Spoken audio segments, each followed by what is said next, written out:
Pendudukan Israel melancarkan agresi yang menargetkan pabrik perakitan mobil hingga situs militer di Lebanon.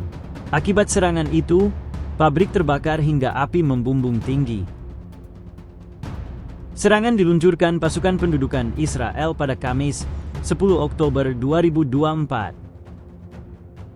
Dikutip dari Al-Mayadeen, Israel meluncurkan serangan udara dari arah utara Lebanon sekitar pukul 1 dini hari.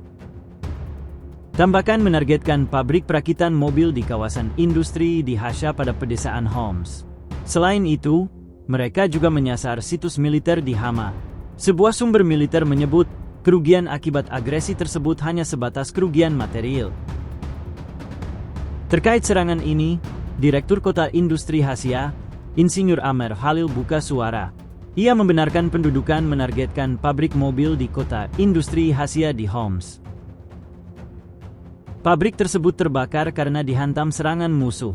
Ini adalah kedua kalinya pasukan pendudukan menyerang kota industri di Hasya dalam beberapa hari. Sebelumnya, IDF menargetkan 3 mobil yang membawa bantuan dan bahan bantuan, menyebabkan seorang warga tewas dan 3 lainnya luka-luka.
Download Tribun X sekarang, menghadirkan lokal menjadi Indonesia.